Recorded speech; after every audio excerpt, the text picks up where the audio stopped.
नमस्कार मित्रों, मैं हूं डॉक्टर राम जी भाई।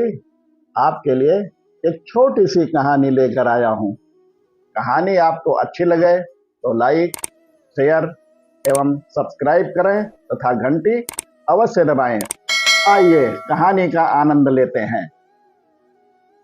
अशोक लाल जी एक सरकारी कर्मचारी रहे। 8 साल पहले अपनी नौकरी पूरी करने के बाद उन्हें अवकाश मिल गया। आज उनकी आयु लगभग 70 वर्ष की हो रही है। सर्विस पुरानी थी, इसलिए अच्छी खासी पेंशन भी मिल रही है। उसी से उनके परिवार का गुजारा चल रहा है। पेंशन प्राप्त करने के नियमानुसार उन्हें हर साल जीवित होने का प्रमाण पत्र दिसंबर के महीने में ऑफिस में जमा करना पड़ता है। वैसे तो हर साल जीवित प्रमाण पत्र समय से अशोक लाल जी जमा कर देते थे, लेकिन पिछले साल वे अपने बेटी से मिलने के लिए दूसरे देश चले गए और वहीं महीनों रुक गए। इस कारण कार्यालय में समय से जीवित प्रमाण पत्र जमा नहीं कर पाए, तो कुछ दिन बाद उनकी पेंशन रुक गई।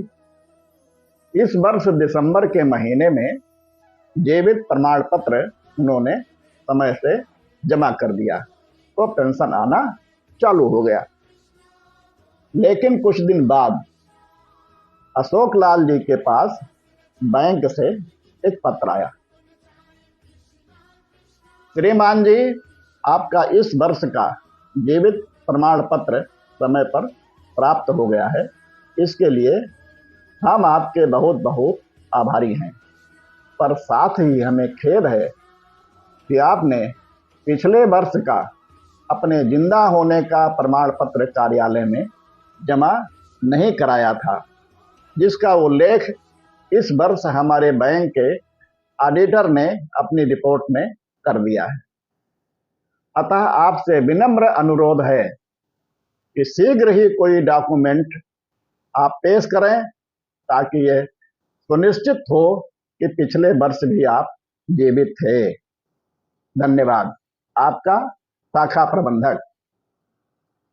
बैंक से पत्र मिलने के बाद अशोक लाल जी ने बैंक को एक पत्र लिखा और डाकघर जाकर रजिस्ट्री किया, जिससे पत्र इधर उधर गायब न होने पाए। आइए देखते हैं कि अशोक लाल जी ने उस पत्र में क्या लिखा। सेवा में शाखा प्रबंधक महोदय, शाखा हजरतगंज लखनऊ, सादर नमस्कार। आपके द्वारा लिखा पत्र संख्या 140/45 दिनांक 15 फरवरी को दोपहर 2 बजे डाक द्वारा मुझे प्राप्त हुआ। इसके लिए आपको बहुत बहुत धन्यवाद। आपके पत्र से मुझे ज्ञात हुआ कि बैंक ने मुझसे गत वर्ष भी मैं जीवित था इसका प्रमाण पत्र मांगा है, लेकिन मेरे लिए बहुत खेद का विषय है कि इस तरह का कोई प्रमाण पत्र मेरे पास अब उपलब्ध नहीं है। वह इस उम्र में मेरी याददाश्त कमजोर है, तो मुझे याद नहीं कि मैं पिछले साल जीवित था भी कि नहीं। धन्यवाद। आपका अशोक लाल। इस प्रकार अनोखे पत्र के अनोखे उत्तर ने सबको निरुत्तर कर दिया। आपके पास भी इस तरह का कोई अनोखा पत्र हो तो अवश्य हमें अवगत कराएं, जिससे उसे भी हम अपने कहानी में शामिल कर सकें। कहानी को अधिक से अधिक लोगों तक शेयर अवश्य करें। अगली बार फिर किसी नई कहानी के साथ आपसे भेंट होगी। तब तक के लिए सभी को नमस्कार, राम राम।